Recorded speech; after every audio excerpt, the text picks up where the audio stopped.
제가 이제 최근에 제 마음에 나그네라는 단어가 가슴에 깊이 왔어요. 오늘 우리 이제 목사님께서 나그네 말씀을 하셔서 그게 또 마음에 이렇게 깊이 생각이 났습니다. 나그네. 아브라함, 이삭, 야곱도 나그네였고, 근데 이 세 족장은 하늘에 있는 본향을 사모했기 때문에 하나님께서 그들의 하나님이라 일컬음 받으시기를 부끄러워하지 아니하셨다. 히브리서에 그렇게 기록되어 있습니다. 그러니까 이 아브라함, 이삭, 야곱과 같은 분들이 하늘에 있는 본향을 사모하면서 이 땅에서 나그네로 살아갈 때 하나님께서는 바로 그들의 하나님이라 일컬음 받으시기를 기뻐하셨다는 것이죠. 그래서 제 마음속에도 나그네, 돌아보니까 제 삶이 나그네인 거예요. 어디 이제 이렇게 안정적으로 정주하지 못하고 지난 30년의 이 사역이 나그네처럼 이렇게 하는 그런 이렇게 삶이었어요. 그러면서 이제 이 나그네 삶에는 필연적으로 이제 세 가지 난이 이렇게 동반이 됩니다. 가난, 비난, 고난 세 가지, 삼난의 세례라고 하는데요. 나그네들은 이걸 피할 수가 없어요. 그런데 이 가난과 고난과 비난을 이제 이런 삶 속에서 하나님께서는 저와 동행하셨고 제 나그네 삶을 인도해 주셨어요. 그래서 제가 돌아보니까 신구약 성서 공통으로 베드로 사도도 나그네임을 강조하고 우리가 나그네라고 강조하면서 이 땅에서 나그네로서 하나님의 뜻에 순종하며 살아가는 삶을 권면하지 않습니까? 그래서 이제 저는 이제 제 호를 하늘 나그네, 하늘천 나그네 손객에서 천객으로 제 호를 그냥 마음대로 제가 짓고 그렇게 이제 제 지인들에게 알려줬어요. 하늘 나그네로 살아가니까 하늘의 본향을 사모하면서 이 땅에 희년의 하나님 나라가 임하도록 기도하며 실천하는 이 삶, 이것이 이제 주님이 기뻐하시는 삶, 저에게 주신 사명이라고 생각을 합니다. 그래서 저는 바라기는 여기 계신 성도님들도 하늘 나그네로, 하늘에 있는 본향을 사모하면서 이 땅에서 나그네로 살아가고, 그 나그네로 살아간다는 것은 이 땅의 마음을 이렇게 빼앗기지 않는 것을 말합니다. 오직 하나님의 나라에 대한 소망으로 그 하나님의 나라가 이 땅 가운데 임하는 것을 위해서 충성하며 헌신하시는 귀한 삶을 우리 성도님들로 사시기를 바랍니다. 예. 자, 오늘 그 희년과 종교개혁, 이 강의도 이제 하늘 나그네의 삶과 이건 직결되는 것입니다. 먼저 이제 종교개혁 기념주일, 이제 1517년 10월 31일 독일 비텐베르크 대학교 이제 신학 교수였던 마르틴 루터가 이제 95개조 반박문을 통해서 당시 성경의 가르침에 어긋난 그 교회의 면죄부, 면벌부 판매를 정면 비판했죠. 이로부터 이제 16세기 유럽 종교개혁이 본격적으로 이제 시작을 합니다. 그래서 이제 오늘이 바로 그 날을 기념하는 종교개혁 주일이 되는 것입니다. 넘기시면 이 종교개혁 정신의 핵심은 하나님의 말씀으로 돌아가는 것입니다. 그래서 하나님의 말씀으로 돌아가서 우리 자신을 개혁하고, 우리 교회를 개혁하고, 우리 사회를 개혁하는 이 세 가지를 하나님의 말씀으로 개혁하는, 이것이 이제 종교개혁 정신의 핵심이 됩니다. 그래서 우리는 이제 종교개혁 정신이 우리 자신과 우리 교회를 개혁하는 것이란 건 수긍이 되는데, 사회의 개혁까지 포함한다는 게 얼른 이해가 안 되실 수 있어요. 종교개혁인데 웬 사회개혁? 이렇게 의문을 가질 수 있습니다. 그러나 종교개혁은 근본적으로 사회개혁까지 포함합니다.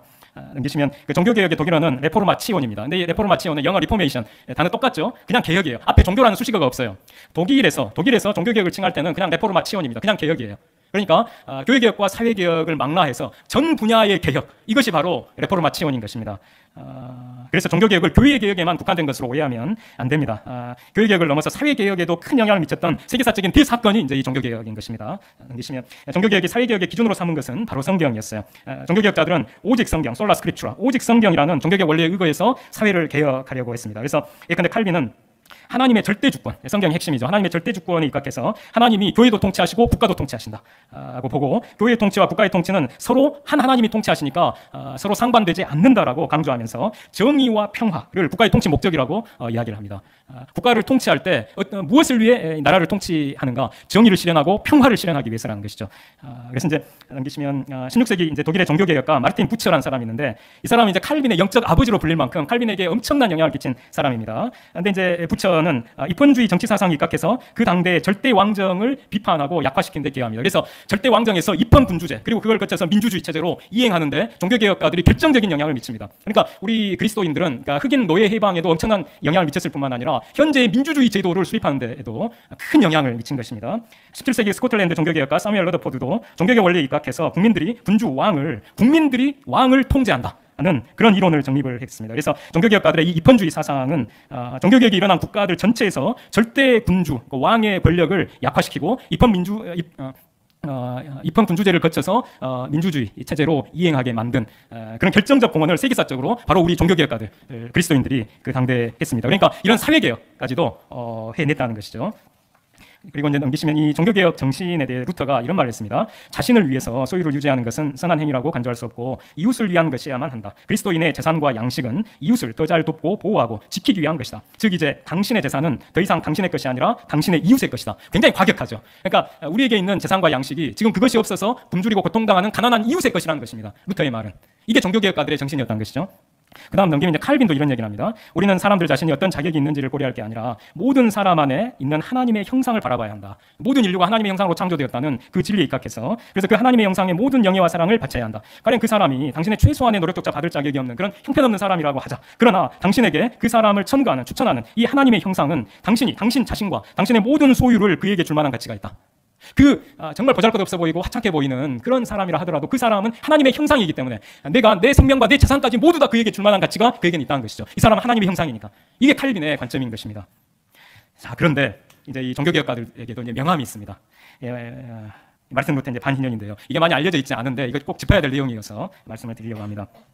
1517년에 약간 이제 종교개혁이 본격적으로 시작을 했는데 그로부터 이제 8년이 지난 1525년 슈바벤 동맹을 이제 결성한 독일 농민들이 12개조 개혁안을 채택을 합니다. 근데 12개조 가운데 제3조는 농노 해방에 대한 요구였어요. 농노는 농민 노예를 가리킵니다. 그 당시 그 농민들이 영주와 귀족들의 노예 상태에 있었거든요. 사고 팔리는 노예와 같은 그런 상태에 아주 비참한 상태에 있었어요. 그래서 루터의 종교개혁이 일어났을 때 이 농민들은 그 종교개혁을 자신들의 그 농노 해방을 실현하는 데까지 이렇게 의식이 간 것입니다. 그래서 이제 넘기시면 그 제3조에서 농민들은 이렇게 요구한 겁니다. 사람들이 우리를 그들 자신의 재산으로 붙잡아두는 것은 지금까지의 관습입니다. 그런데 재산 취급을 받는 우리는 그리스도께서 그의 귀중한 피를 흘려 우리 모두를 예외 없이 위대한 자들뿐만 아니라 비천한 자들도 구원하시고 대속하셨다는 사실을 생각하면 우리는 너무나 비참합니다. 자, 넘기시면 따라서 우리가 자유롭게 되어야 하고 또 그렇게 되기를 바라는 것은 성경과 일치합니다. 농노 상태에서 해방되는 것이 성경과 일치한다고 농민들이 얘기를 해요. 그러므로 우리가 농노임이 복음으로부터 우리에게 증시되지 않는다면, 그러니까 우리가 농노로 살아가는 것이 복음으로부터 증명되지 않는다면 여러분이 진정한 그리스도인답게 농노제에서 우리를 해방할 것을 우리는 당연하게 여깁니다.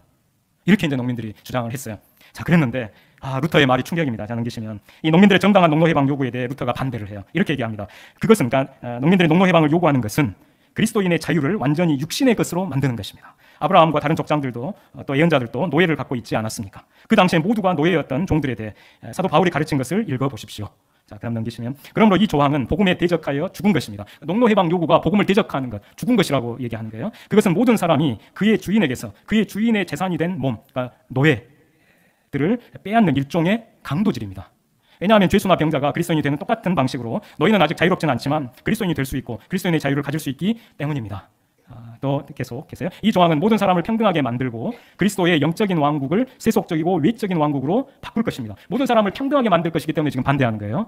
그리고 세속적이고 외적인 왕국으로 그리스도의 왕국을 바꿀 것이라고 하면서 반대를 하는 거예요. 그러나 그것은 불가능합니다. 왜냐하면 어떤 사람은 자유롭지만 어떤 사람은 투옥되어 있고 어떤 사람은 주인이지만 어떤 사람은 신민 등이 되도록 하는 사람들의 불평등이 세속 왕국에 있지 않다면 그 세속 왕국은 설 수 없기 때문입니다. 세속 국가에는 이 불평등이 존재해야만 하고 불평등이 존재해야만 세속 국가가 설 수 있으니까 그러니까 당신들은 노예 상태로 그대로 있는 것이 하나님의 뜻이다. 이렇게 루터가 지금 얘기를 하는 거예요. 그런데 넘기시면 루터는 농노 해방을 거부하면서 만인의 자유와 평등을 반대한 거예요.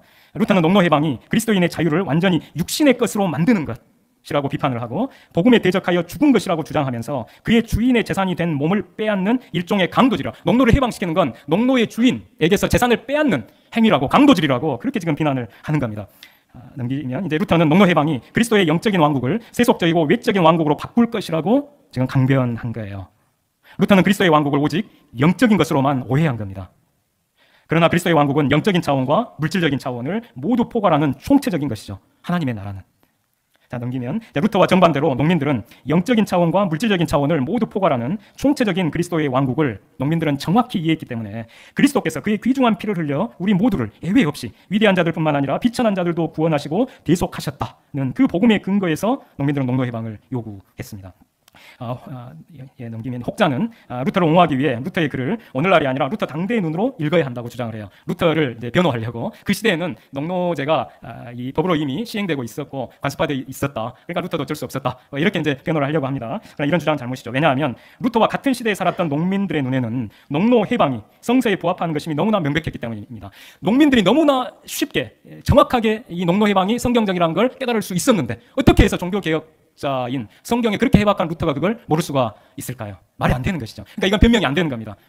루터 당대의 눈으로 이 루터의 글을 읽어야 된다는 건 변명의 여지가 없는 것이죠. 자, 근데 이게 우리에게 이제 중요한 의미를 갖습니다. 넘기시면 오늘 한국 교회의 많은 신학자들과 목회자들도 지금 루터와 똑같은 입장을 취하고 있어요. 하나님의 나라를 오직 영적인 차원으로만 해석하면서 하나님 나라의 물질적인 차원을 제거해 버리고 있어요.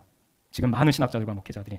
그러나 그리스도께서 선포하신 하나님의 나라는 영적인 차원과 물질적인 차원을 모두 포괄하는 총체적인 것입니다. 이것이 예수님이 선포하신 희년의 하나님 나라입니다. 자, 넘기시면 여기는 한번 같이 읽겠습니다. 성구 시작. 주의 성령이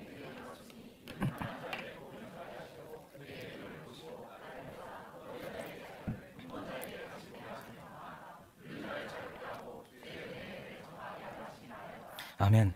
이 말씀은 이제 주님께서 나사렛 회당에서 안식일에 이사야서 61장 1절과 2절을 펴시고 이 글이 오늘 너희 귀에 응하였다, 성취되었다라고 하시면서 이 이사야 예언자가 선포한 이 메시아, 기름 부음 받은 자가 바로 예수님 자신임을 선언하신 매우 중요한 핵심 본문입니다. 근데 여기서 예수님은 메시아의 핵심 사역을 주의 성령의 강림 가운데 주의 은혜의 해를 가난한 자에게 전파하는 것이라고 명시하셨습니다. 여기서 주의 은혜의 해가 안식년과 희년 두 가지를 포괄해서 넓은 의미의 희년을 이제 가리킵니다. 자, 그 다음에 넘기시면 그럼 이제 희년이 뭐냐 했을 때 여기 레기 25장 10절 말씀 굉장히 중요합니다. 같이 읽겠습니다. 너희는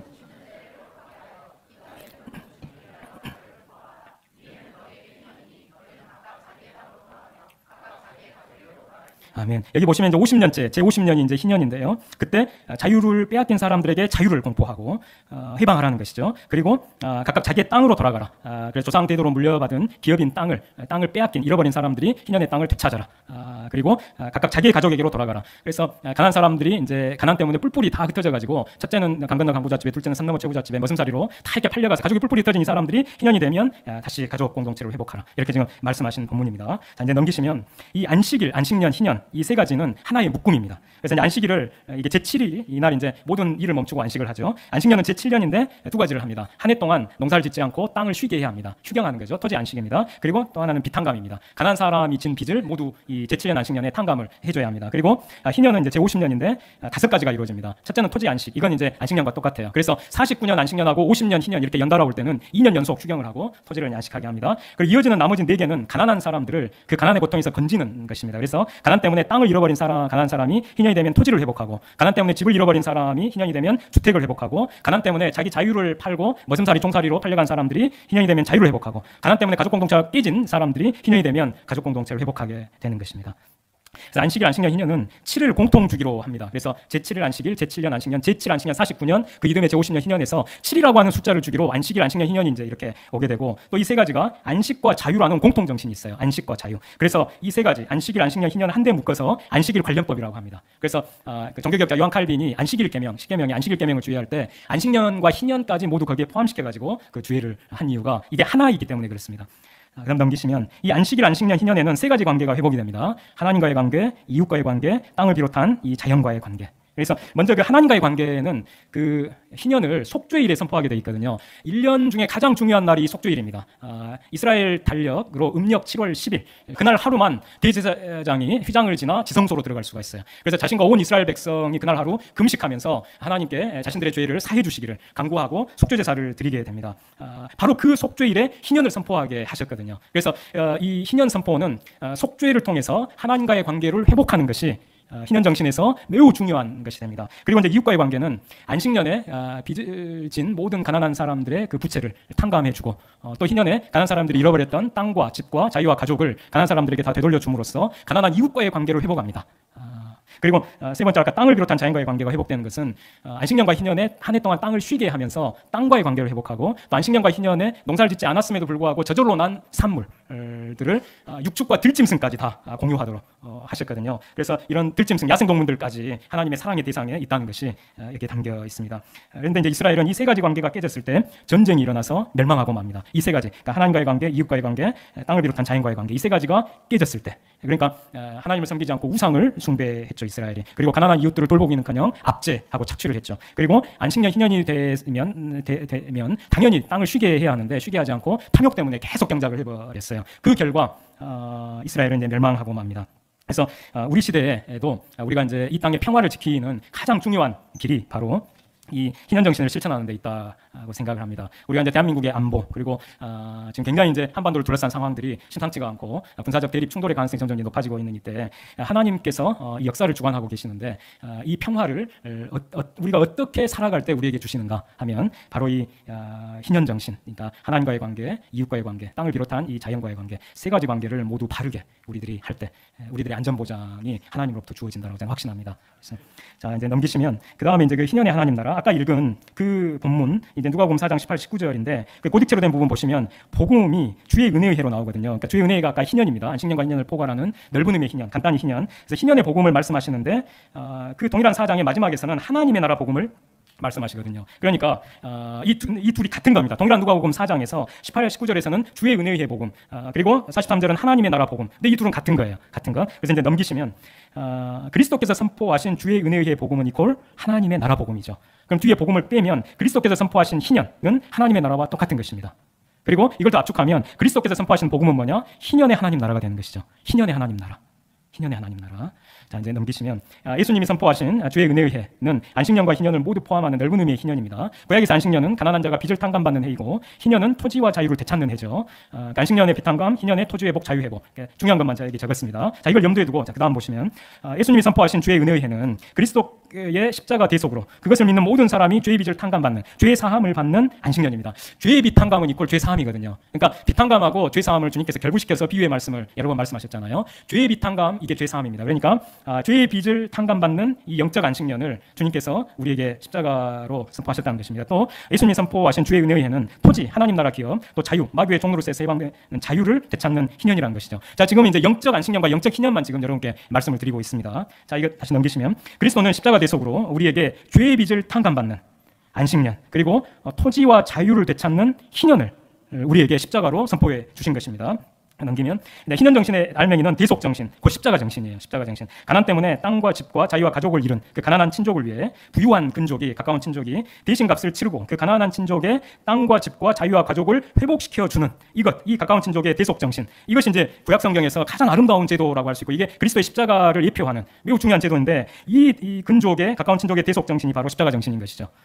그래서 이제 넘기면 예수님이 십자가 대속을 통해 우리에게 안식년과 희년을 선포해 주신 그 은혜에 우리가 감사하면서 예수님을 본받아 우리 자신을 희생하고 희년 교회와 희년 세상을 이루어가야 할 책임이 이제 우리에게 있는 것입니다. 그리고 예수님 없이 희년은 없어요. No Jesus, no Jubilee. 이거 굉장히 중요합니다. 이제 희년 운동을 하다 보면 예수님 없이, 하나님 없이 그냥 사회개혁 이루려고 하는 그런 유혹이 많습니다. 왜냐하면 세상 사람들, 타종교인들은 예수님 이름 내지 마라. 그래야 우리가 너희들과 함께 할 수 있다. 이런 얘기를 많이 해요. 그러나 No Jesus, no Jubilee. 예수님 없이는 희년이었거든요. 이 땅에 희년의 하나님 나라를 선포하신 분은 예수님이시고 예수님이 자신의 살과 피를 우리에게 주셔서 십자가에서 우리에게 희년을 선포해 주셨죠. 그러니까 예수님이 자기의 목숨값을 대신 지불하시고 우리에게 안식년과 희년을 선포해 주셨기 때문에 예수님 없이 희년은 없는 것입니다. 또 희생 없이 희년은 없어요. 희생 없이 희년은 없습니다. 자기 십자가를 지는 희생 없이 희년교회와 희년세상은 만들 수가 없습니다. 이 희년 관점에서 이제 요한계시록 2장, 3장의 그 말씀을 이렇게 보면 한국 교회 주시는 말씀으로 받게 됩니다. 이제 처음 7교회 중에 첫 번째 에베소 교회에게 고딕체로 된 부분 보시면 너의 처음 사랑을 버렸느니라. 여기서 처음 사랑은 그 다음에 보시면 회개하여 처음 행위를 가지라. 이 복수형이거든요. 행위들, 처음 행위들. 그러니까 이것은 형제 자매들에 대한 성도들에 대한 그 사랑, 처음 사랑을 얘기합니다. 넓게 보면 이제 주님에 대한 사랑 이렇게 이제 전제할 수 있는데 여기서 가리키는 것은 형제 자매들에 대한 사랑이에요. 이걸 지금 사도 요한이 지금 쓰고 있잖아요. 계시록을. 요한복음에서 사도 요한이 강조한 게 새 계명을 너희에게 주노니 서로 사랑하라. 내가 너희를 사랑한 것 같이 너희도 서로 사랑하라. 너희가 서로 사랑하면 이로써 모든 사람이 너희가 내 제자인 줄 알리라. 서로 사랑하는 삶. 이게 이제 지금 여기서 얘기하는 그 처음 사랑, 처음 행위들입니다. 근데 이 사랑이 초대교회에서 어떻게 나타났습니까? 사도행전 4장에 보면 땅들과 집들이 있는 사람들이 그것들을 팔아서 사도들에게 주면 사도들이 그것으로 궁핍한 사람들에게 이제 나눠주니까 그 가운데 가난한 사람이 없게 되었다 이렇게 돼 있잖아요. 그러니까 여기서 땅들과 집들, 그러니까 이제 집 한 채, 땅 한 떼기 가진 사람들이 아니라 여러 채의 집, 여러 필지의 땅들을 갖고 있는 다토지, 다주택 보유자들이 자기 가족 사는데 꼭 필요한 집 한 채와 땅 한 떼기 제외하고 이건 희년법에 의해서 철저히 보장받는 것이니까요. 집 한 채와 땅 한 떼기 제외하고 나머지 초과분의 땅들과 집들은 이건 원래 가난한 사람들의 것인데 희년이 되면 50년마다 이걸 가난한 사람에게 돌려줘야 마땅한데 그렇게 가난한 사람들에게 돌려주지 않고 불법적으로 축적 보유해온 것이니까 이 원 권리자인 가난한 사람들에게 이 초과분의 땅들과 집들을 팔아서 원 권리자인 가난한 사람들에게 주고 즉 희년 정신을 치장한 거죠. 간접적인 방식으로. 그렇게 했을 때 그 가운데 가난한 사람이 없게 되는 희년 공동체가 이루어지거든요. 바로 그것이 여기 나오는 처음 행위들입니다. 처음 사랑, 처음 행위들. 이 바로 그것이죠. 그리고 회개하지 아니하면 내 촛대를 그 자리에서 옮기리라. 촛대는 바로 그 앞에 1장 마지막 절에서 교회라고 나와요. 촛대는 교회. 그러니까 내 촛대를 그 자리에 에베소에서 옮긴다는 것은 교회를 옮겨버리신다는 거죠. 교회를 사라지게 해버리신다는 것입니다. 이것은 바로 이제 여기 이제 사도행전 20장 거기는 이제 에베소 교회 장로들에게 사도 바울이 이제 마지막 고별 설교를 합니다. 수고하여 약한 사람들을 돕고 주 예수께서 친히 말씀하신 바 주는 것이 받는 것보다 복이 있다 하심을 기억하여야 할지니라. 그래서 이 말씀을 받고 에베소 교회 장로들부터 솔선수범해서 수고하여 약한 사람들을 돕고 그리고 나눠주는 삶, 주는 것이 받는 것보다 복되다 하신 주의 말씀을 기억하고 나눠주는 삶을 힘썼는데 이것이 이제 처음 행위들이었던 거죠. 근데 이것이 이제 거짓된 가르침을 하는 사람들을 분별하고 그들과 진리를 위한 싸움을 하는 과정에서 에베소 교회 성도들 안에 이 처음 사랑이 식어버린 거예요. 서로에 대한 이 처음 행위들이 식어버린 겁니다. 그래서 주님이 다시 이제 그 회개하라고 명하시면서 처음 행위들을 가지라. 이렇게 처음 그 너희들이 나타냈던 그 사랑의 실천들을 다시 회복해라. 이렇게 지금 권면하신 것입니다. 그래서 이 말씀에 따라 그 사도 요한 다음에 이제 그 속사도 시대 때 에베소 교회에서 이 말씀을 이제 순종해서 처음 사랑 그 실천 행위들을 다시 회복했다는 그런 기록이 이제 교회사에 남아 있습니다. 근데 그게 지속되질 못했어요. 지속되질 못했고 그 결과 지금 이제 여기 지금 2장과 3장에 있는 교회들이 다 지금의 터키, 튀르키예, 소아시아 지방에 있는 교회들이었는데 지금 거기 교회가 없죠. 그걸 어떻게 해서 지금 교회가 사라져버리고 다 이슬람화 돼버렸는가? 그 얘기를 조금 이따가 이거 관련해서 더 자세히 이제 말씀을 드리겠습니다. 그러니까 주님의 이 말씀은 그냥 단순한 그게 아니고 정말 회개하지 않고 처음 사랑, 처음 행위를 회복하지 않았을 때 역사 안에서 그냥 그대로 일어난 것입니다. 그대로. 자, 그 다음 이제 보시면 여기 이제 라우디게아 교회에게 주신 말씀인데 고딕체로 된 부분만 보시면 네가 차지도 아니하고 뜨겁지도 아니하도다. 네가 말하기를 나는 부자라 부요하여 부족한 것이 없다 하나 내 공고한 것과 가련한 것과 가난한 것과 눈먼 것과 벌거벗은 것을 알지 못하는도다. 그러니까 이 경제적으로는 부요한데 영적으로는 참으로 가난하다는 것이죠. 주님의 눈으로 이 라우디게아 교회는 현재 한국 교회의 상황이 이와 같다고 저는 분별합니다. 자, 그다음 넘기시면 라우디게아 교회 계속 말씀하십니다. 무릇 내가 사랑하는 자를 책망하여 징계하노니 주님이 이 라우디게아 교회를 미워하는 게 아니에요. 사랑하시기 때문에 지금 책망하시면서 징계하신다는 거죠. 열심을 내라, 회개하라. 이렇게 지금 말씀하고 계시는 것입니다. 근데 이 일곱 교회 주시는 말씀들은 다 그 마지막에 성령이 교회들에게 하시는 말씀을 들을지어다 이렇게 말씀하시거든요. 그러니까 특정하게 에베소, 라우디게아 교회에 국한된 말씀이 아니라 오고 오는 시대의 모든 교회들에게 주신 말씀이라는 것을 우리가 여기서 알 수가 있고 한국 교회에 대한 것을 우리가 이걸 받아야 합니다. 자, 그다음 보시면 그럼 우리 한국 교회에도 이제 처음 교회가 있었죠. 초대교회가 나타냈던 처음 사랑, 처음 행위들이 있거든요. 그걸 우리가 회복해야 돼요. 그 대표적인 분이 여기 이제 정순일 목사님과 박순병 형제입니다. 여기 이제 정순일 목사님은 강화도의 그 한 마을에 이제 부자로 사셨어요. 근데 복음을 받아들이고 나서 자기 이름을 바꿉니다. 그러니까 이 강화도의 이 신자들에게는 주님을 믿는 것은 이 거듭나는 것인데 이 거듭나는 것은 실제 것이었어요. 실제. 그러니까 이름까지 바꿔버린 거예요. 이름까지. 그리고 이분이 이제 어느 날 이제 그 마태복음 18장을 성경을 순서대로 이제 읽으시다가 18장을 이제 읽으시는데 거기 보면 1만 달란트 빚진 사람이 그걸 도저히 갚지 못하는 상황인데 왕의 호의에 의해 이제 빚탕감을 받잖아요. 근데 밖에 나가서 자기한테 100데나리온 빚진 종을 빚 안 갚는다고 감옥에 집어넣어 버리잖아요. 그럴 때 이제 왕이 진노해서 이제 그 심판을 하는 그 본문을 읽고 이분이 이제 몇 날 며칠 고민을 한 거예요. 자기가 빚을 꽂은 사람들이 많거든요, 마을에. 그 고민을 하다가 마을 주민들이 다 불렀어요. 자기한테 빚을 꿔간 사람들을 자기 집에 다 불러가지고 그러니까 이제 주민들은 이거 빚독 좀 하려나 보다 걱정하면서 이제 이렇게 왔는데 그 자리에서 빚문서를 다 불태워버렸어요. 그러면서 얘기를 합니다. 주님이 내 죄를 사해 주시고 내 빚을 탕감해 주신 것이 엄청나게 말로 할 수 없을 만큼 큰데 내가 이 돈을 여러분에게 이 탕감을 안 해주면 나는 이 성경에 나오는 이 약한 종과 같은 사람이 될 것입니다. 하면서 그렇게 하니까 주민들이 충격을 받아버려요. 그리고 나서 예수교가 이런 것인가 하면서 많은 마을 주민들이 예수님을 구주로 영접하게 됩니다. 그리고 나서 이제 이 정순일 선생이 이제 나중에 이제 목사 안수를 받아요. 그리고 이 마태복음 18장 다음이 19장이잖아요. 19장에 부자 청년 얘기가 나오거든요. 그 본문을 읽는데 네게 있는 것을 다 팔아 가난한 자에게 주고 너는 나를 따르라. 이 말씀 앞에서 또 고민을 하신 거죠. 그리고 사모님과 상의를 하고 그 재산을 팔아서 그 많은 재산을 팔아서 가난한 사람들이 그냥 나눠줍니다. 그리고 나머지 일부 재산을 교회에 헌금을 하고 그리고 땅끝까지 나의 증인이 되라 하신 그 말씀에 따라서 그 강화도의 섬 남쪽에 거기 아직 복음이 안 전해졌거든요. 거기가 이제 강화도의 땅끝이 되죠. 거기까지 이제 가난한 전도자 부부가 돼서 두 분이 이 정순일 목사님과 사모님이 복음을 전합니다. 그리고 그렇게 하다가 이 강화도 남쪽에 주문도라는 섬이 있어요. 지금 이제 면 소재지인데 주문도의 한 교회에 이제 담임 목회자로 이제 부임을 하셨어요. 근데 그 마을에 이 박순병 형제가 사는데 이분들이 이제 부자예요. 특히 이제 박두병 선생이 굉장히 큰 부자예요. 근데 이 박두병 선생한테 현재 가치로 2억 되는 돈을 빌린 한 가난한 사람이 그만 그 돈을 빌리고 그 다음에 이제 돌아가시게 된 거예요. 근데 그 아들이 그 부채를 다 상속을 한 거예요. 지금은 이제 이게 이 빚 상속이 이게 제도상 안 하려면 안 할 수가 있는데 이 시대에는 그러지가 않았거든요. 아버지가 진 빚은 반드시 그 자녀들이 갚아야 돼요. 그래서 그 아들이 이제 먹을 거 안 먹고 입을 거 안 입고 최선을 다해서 돈을 8년 동안 모으는데 모은 돈이 현재 가치로 160만 원밖에 모으질 못했어요. 그러니까 이 집안이 너무나 가난하다 보니까 가족 생계 유지하는데 너무 빠듯해서 최선을 다해서 빚을 갚으려고 모았는데 8년 동안 160만 원밖에 모으지를 못하니까 이 청년이 절망에 빠져버린 거예요.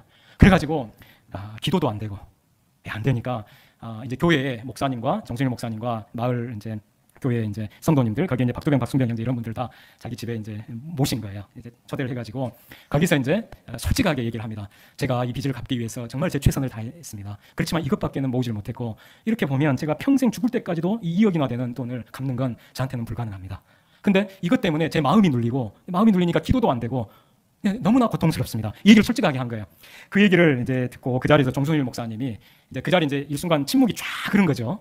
정순일 목사님 침묵을 깨면서 마태복음 18장을 딱 펴신 거예요. 그래서 이제 그 18장에 보면 아까 1만 달란트 100데나리온 그 비유, 그거 바로 앞에 두세 사람이 내 이름으로 모인 곳에 예수님도 계시고 그리고 땅에서 매면 하늘에서도 매이고 땅에서 풀면 하늘에서도 풀린다. 이제 이런 말씀이 있거든요. 그걸 그냥 읽기만 하셨어요. 그 본문은 그냥 읽기만 하시고 아무 말씀도 안 하시고 가만히 앉아 계신 거죠. 역시 침묵이 쫙 흘렀어요. 침묵을 깬 건 이 박두병 선생의 동생 박순병 선생입니다. 박순병 선생이 침묵을 깨면서 얘기를 합니다.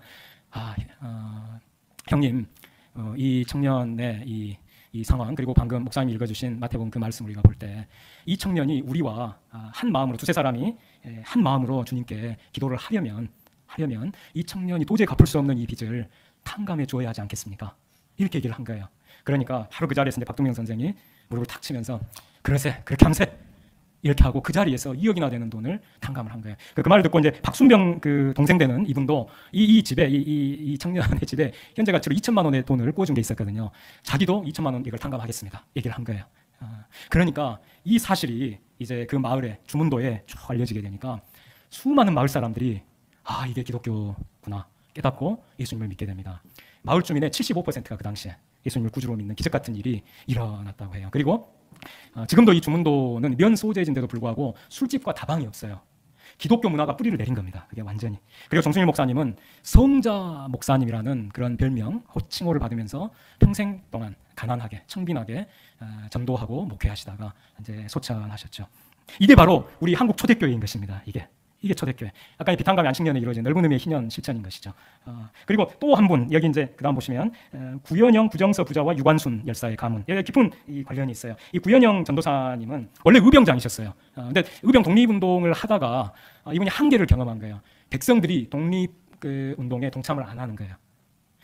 그러면서 이분이 어떻게 하면 이 백성들을 깨울 수 있을까? 백성들이 깨어나야 나라의 결의 독립을 이룰 수가 있는데 고민하고 몇 달을 집에 집거하다가 서울로 올라옵니다. 이분은 고향이 경기도 이천이었는데 서울 상동교회 스트로엔턴 선교사에게 찾아와서 이제 기독교에 입문을 하고 몇 해 동안 신앙을 배우고 성경을 배우고 해서 진실로 예수님을 구주로 몇 해 후에 영접을 하게 돼요. 그리고 이제 이분이 예전에 의병장일 때는 백마를 타고 또 양반 출신이니까 쫙 호위하고 거느리면서 위풍당에 다녔는데 이제는 등에다가 성경책들을 이렇게 메고 이걸 매서인, 권서인이라고 합니다. 오늘날 그 전도인을 가리키는 표현입니다. 그래서 성경을 팔면서 복음을 전하는. 그래서 경기도 동부하고 충청북도 북부 지역을 걸어 다니시면서 이렇게 다니는 거예요. 근데 과거에 의병장 백마 타고 다니던 분이 이걸 메고 이게 폼이 안 나잖아요. 근데 이분은 그걸 개의치를 않으신 거예요. 그렇게 복음을 전하면서 백정들만 사는 마을에 복음을 전하고 거기에 교회를 세우고 그분들의 세례문답, 학습문답 이런 것을 다 이렇게 하면서 신앙을 이제 도와줍니다. 근데 이분이 처음 이제 예수님을 서울의 스크랜턴 선교사에게 신앙을 배우고 자기 고향 경기도 이천으로 돌아와서 뭘 먼저 했냐면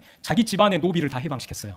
원래 이제 1894년 그 갑오경장에서 법으로는 노비를 해방했지만 실제로는 노비 해방을 안 했거든요. 관습적으로는 다 노비들을 부리고 있었어요. 근데 그 집안의 노비들을 다 해방하면서 해방된 노비들에게 경어를 사용한 거예요. 높임말을. 그러니까 이제 집안 어른들이 이놈 미쳤다라고 해가지고 집안을 쫓아내버린 거죠.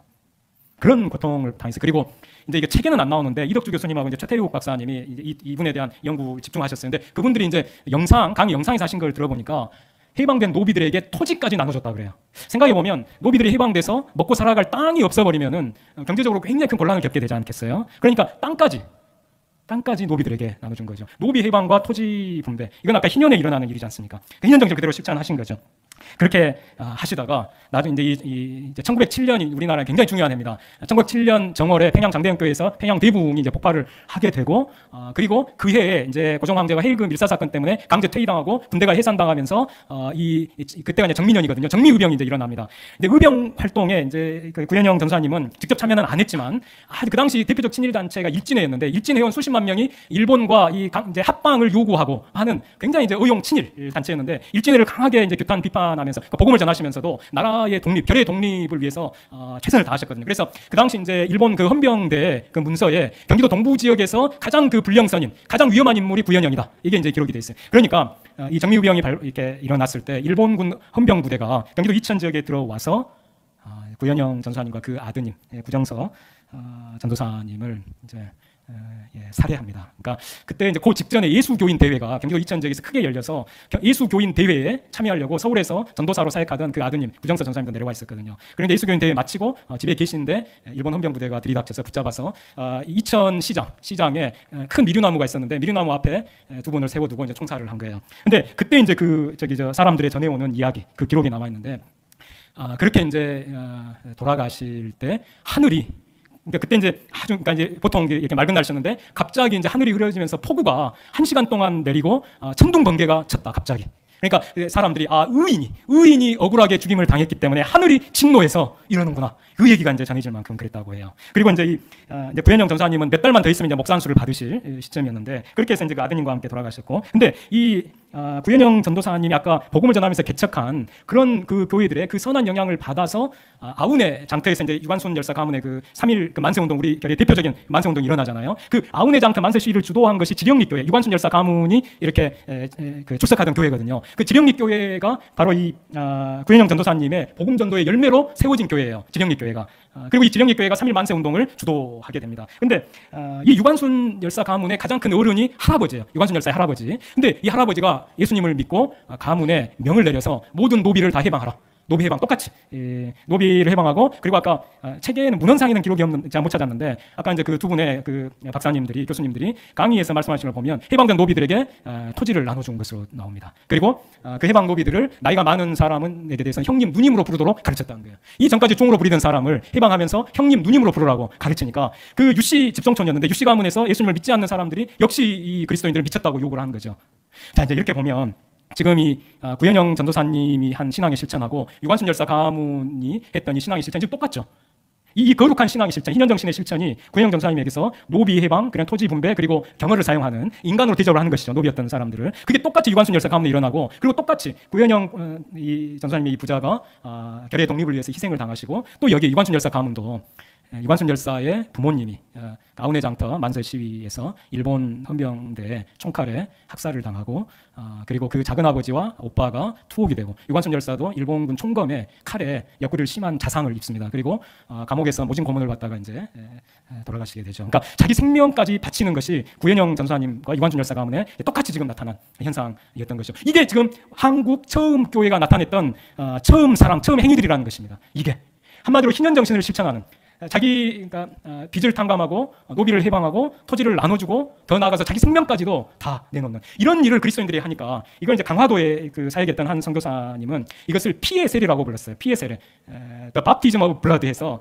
피의 세례 덕분에 강화도에 수많은 사람들이 그리스도께로 돌아왔다 이렇게 증언하거든요. 그러니까 이런 희생과 실천을 그리스도인들이 하는 걸 보고 안 믿는 사람들이 예수교는 나라를 사랑하는 종교구나. 예수교인들은 나라를 사랑해서 자기 가진 것 다 내놓고 자기 생명까지도 다 이렇게 내놓는 사람들이구나. 그렇게 이제 깨닫게 되면서 강화도에 엄청난 그 부흥이 일어나고 수많은 사람들이 이런 가혹한 일제의 핍박 속에서도 교회에 사람들이 몰려오는 일이 그 시대에 일어났다고 선교사가 피의 세례라고 기록하거든요. 이 피의 세례 덕분에 강화도에 이런 부흥이 일어나고 있습니다. 보고를 하거든요. 그래서 이제 시간이 이제 다 돼가지고요. 더 하기는 어려울 것 같습니다. 저는 이제 우리 성탄 장로교회 성도님들이 바로 이 정순일 목사님, 박두병, 박순병 이 장로님들, 그리고 구현영 구정서 전도사님들, 또 유관순 열사 가문의 이분들처럼 정말 주님을 사랑하고 주님을 사랑하는 마음으로 성도들에 대한 처음 사랑, 처음 행위들을 회복하고, 그것이 더 나아가서 우리 사회까지 정말 주님의 뜻으로 개혁을 해서 가난 가운데 신음하고 빈곤의 그 고통 속에서 절망 가운데 빠진 청년들과 가난한 서민들에게 새로운 희망을 주고 그 눈물을 닦아주고 할 수 있는 그런 분들이 모두 되시기를 예수님의 이름으로 간절히 축원합니다. 시간이 이제 4분인데 1분 동안 혹시 질문 있으시면 하시기 바랍니다.